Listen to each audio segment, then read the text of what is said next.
Saudara-saudari terkasih, apakah saudara sudah memulai hari ini dengan penuh sukacita dan punya niat untuk berbuat baik meskipun kecil? Semoga Tuhan memberkati niat baik saudara. Hari ini inspirasi kita tentang tujuan yang jelas. Ketika kita mempunyai tujuan yang jelas, meskipun itu jauh, meskipun itu sulit, asal kita mengarah pada arah yang tepat, maka akan tercapai tujuan itu, cepat atau lambat. Persoalannya seringkali justru pada tujuan yang kurang jelas. Kemudian juga arah yang tidak sesuai dengan tujuan itu. Sehingga meskipun cepat, ya tidak akan mencapai tujuan yang dimaksud. Kalau tujuannya itu ke arah utara, dan kemudian kita jalan ke arah barat, ya makin lama justru makin jauh. Maka pertama kita perlu mengetahui tujuannya, dan kemudian arah yang tepat, dan mulai melangkah selangkah demi selangkah. Maka kemudian akan tercapai tujuan yang kita maksudkan. Nah, pertanyaannya adalah tentang tujuan hidup kita. Sebetulnya apa sih tujuan hidup kita? Apakah menduduki posisi tertentu dalam sebuah perusahaan, atau menjabat jabatan tertentu dalam pemerintahan, atau apa? Itu bisa saja, tetapi bukan tujuan hidup kita. Kalau itu tujuan hidup kita tidak akan pernah selesai, karena ketika kita kemudian mencapai apa yang kita cita-citakan, ternyata kita juga tidak menemukan kepuasan. Masih ada yang dicari. Berarti itu bukan tujuan hidup kita. Kalau dari firman Tuhan, tujuan hidup kita itu adalah menjadi makin pribadi yang penuh kasih. Makin mengasihi. Makin murah hati dalam mengampuni. Makin mampu menerima kenyataan ini dengan penuh rasa syukur. Dan makin bahagia dalam menjalani kehidupan ini. Itu. Tidak masalah jabatannya apa, pekerjaannya apa, status sosialnya apa. Nah, kalau sudah ketemu, maka selangkah demi selangkah kita bisa menuju kepada cita-cita itu. Dan karena itu kita perlu melatih diri. Dan tahu arahnya. Yang dilatih adalah diri kita. Arahnya ke dalam, bukan keluar.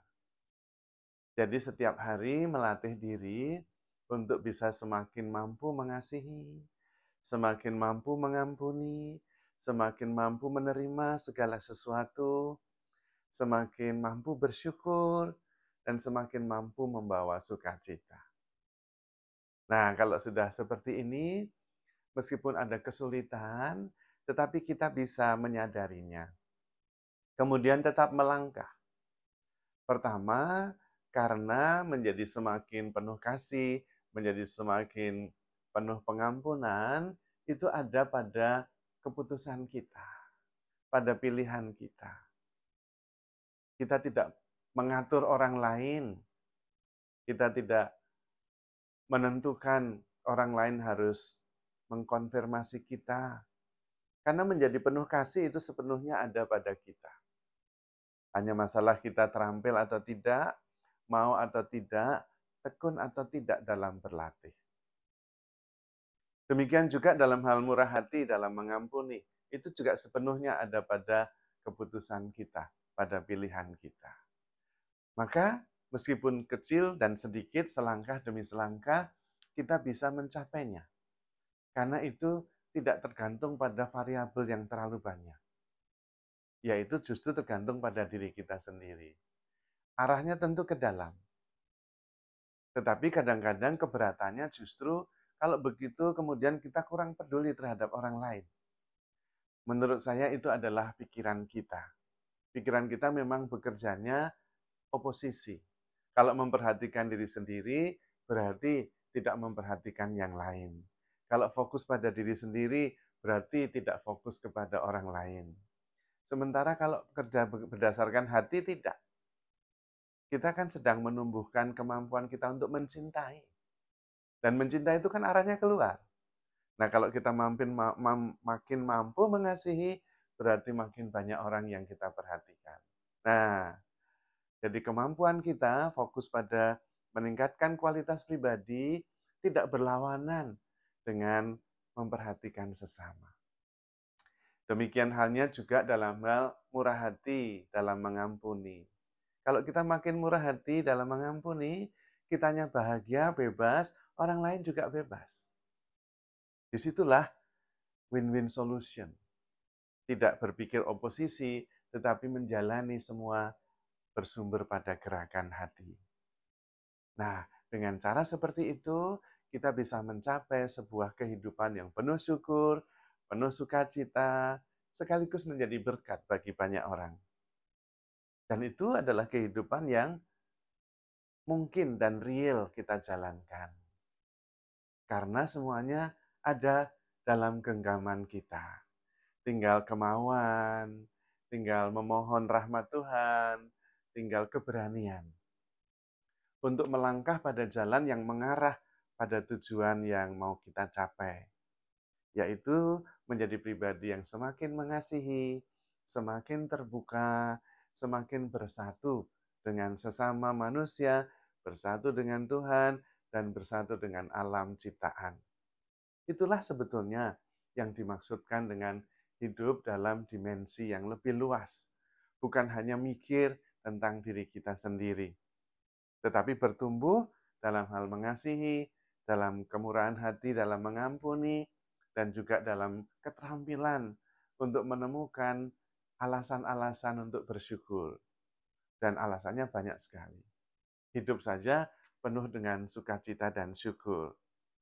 Dan ketika kita siap untuk menerima segala sesuatu, percaya segala sesuatu, berarti kita siap untuk mencintai siapa saja. Dan mencintai itu membahagiakan. Baik bagi diri kita sendiri maupun bagi sesama kita. Karena memang mencintai itu sesuai dengan kodrat kita ketika kita diciptakan. Maka mari kita fokus pada tujuan hidup kita yang sangat sederhana.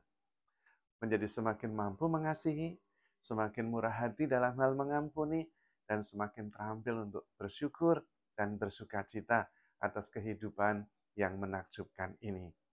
Maka kemudian hidup itu sungguh-sungguh anugerah yang luar biasa, yang selalu bisa kita syukuri, dan kita bisa senantiasa bersukacita dan senantiasa bersyukur juga. Karena hidup memang sangat indah dan sangat menakjubkan. Maka saudara-saudari terkasih, handle yourself with care, because you are loved. Tuhan memberkati.